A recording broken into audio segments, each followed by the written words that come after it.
Hey motorcycle fans, Clay Baker with Moto Nexus here, and I am at a very special shop of Mr. Fred Fortune, and we're going to chat about some of his projects. If you saw the Cyclone that sold at the Mecum auction recently, hammer went down at 1.2 million, so $1,320,000 to the buyer. This is only sold on a bill of sale. Somebody give no $2 reserve. million. Somebody give $2 million here. Give $1.5 million. Somebody give $1 million. Somebody give $1 million for it. Sold $1,200,000. Fred, you built a slightly different model though, correct?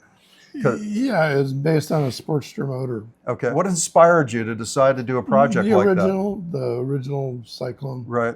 I saw that at Half Moon Bay when before they moved to Quail. Right, right. There was the Cyclone was there, the original. There's the one that sold at auction. I think there's 5 in race configuration that are known to exist. Something like it's a close number anyway. You know, the buyers were clearly preserving pieces of history, and I'm sure there was a little ego behind the 1.2 million. But Get $1 million. tapping on the door of $1 million. $100,000 is the bid. $1 million. $1 million. 900. Okay. $1 million is bid. $1 million. When I saw some pictures of the bike that you built, I was like, that is just stunning. It was hard. I wish I didn't now. Yeah.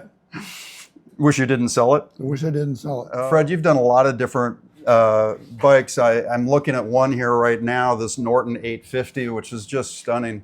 And I have to ask, because I look around your shop and I see the tools that you've got to work with.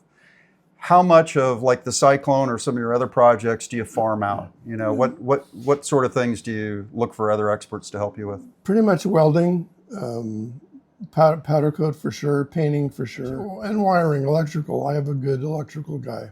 And motor work, do you do that yourself? Not really. Okay. I just try to stay away from that. I have sources for that. Okay. And how long have you been doing this kind of work, Fred? Oh, since the mid-'70s.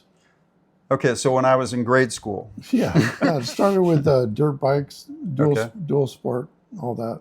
Tell me about this one back here, because I have a Norton. As I was telling you earlier, I have a 72 Combat. Yeah. But this is an 850, which I have to say, for anybody who's never ridden a Norton, it's an incredibly visceral ride. But this one has a single Mikuni. It was built ground up. I had a friend help who's big into Norton motorcycles, Ken Harmon. Oh yeah.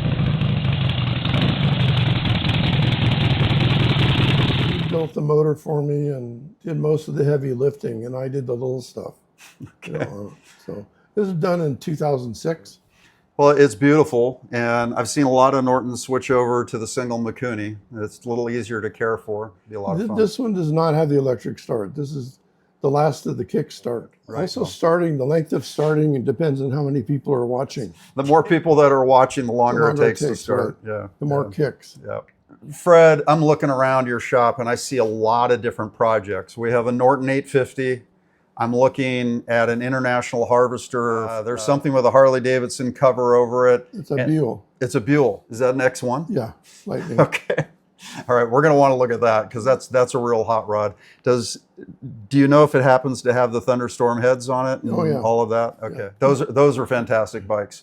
And then even signed by Eric Buell. And the other thing I can see in the background is you've got a little 3-wheeler back there. Can you tell me about that? Yeah, it's called a Tri-King. It's a Model T4. It's the widest and longest of the series. It's built in Norfolk, England. Yeah, is where it comes from. And the T4 is more modern, right? It has more. It's almost like a retro mod of the original. Well, it's designed to take the CARC rear drive from a Moto Guzzi, the single-sided swing arm thing. So it's designed to take that, and then the later model larger Moto Guzzi motors. Or something you got interested in? And yeah, it's something I fell in love with and had to have. So I found this company and ordered it. Waited 6 months for it to show up. And it's part car, part motorcycle, and they're really beautiful to look at. You see them at the concours shows all the time. And the T4, it's available as a kit or as a standalone vehicle that you could buy, right? Well, you can, but that takes even longer, and you don't get the pleasure. You don't get to doing build it. It comes in a big box, like a Revell kit. Okay. You just have to supply the donor bike. I'd asked you earlier about, you know, how much of your work you farm out. And I think we have a mutual friend, James Banky. Oh, yeah, Banky did most of the Cyclone for me. Oh, did he? The welding on it. He used to do all my rims, all my wire wheels. So he did some metal fabrication for you Yeah, primarily. he's a very talented guy. Yes, he is. Yes. Oh, we got to have a close look at this. That one's basically stock, except I had everything polished. The tailpiece, the swing arm, both the rims were all polished. And ordered it new from Santa Cruz Harley. That's just beautiful. In a class of bikes, this to me was like the ultimate Street Fighter style bike. Yeah, hot rod. And it was really a hot rod. And Ducati's making some really cool Street Fighters right now, but this would have been my pick. And Well, yeah, especially with that lumpy Sportster motor. yeah.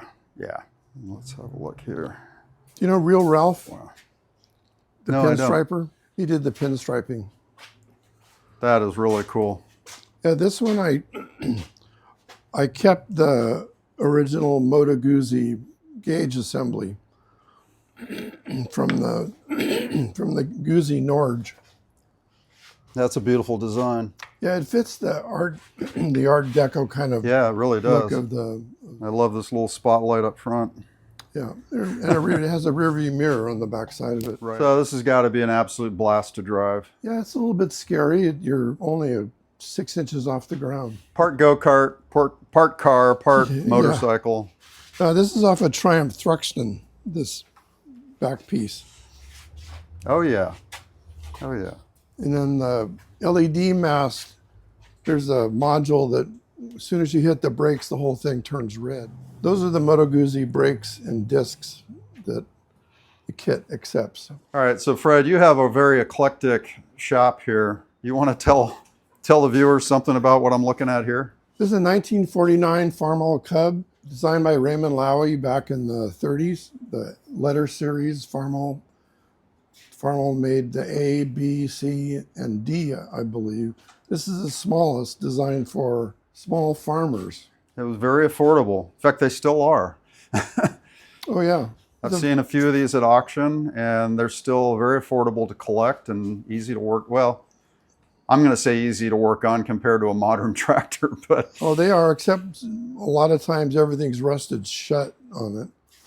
well, this is just fascinating. We were chatting earlier that International Harvester had a program for dealers to refurbish these little Cub tractors and then sell them with a new warranty.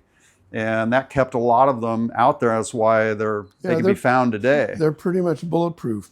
And they're really well designed. When you think about the offset design of the motor and the chassis and then the Yeah, let me see if I can show that.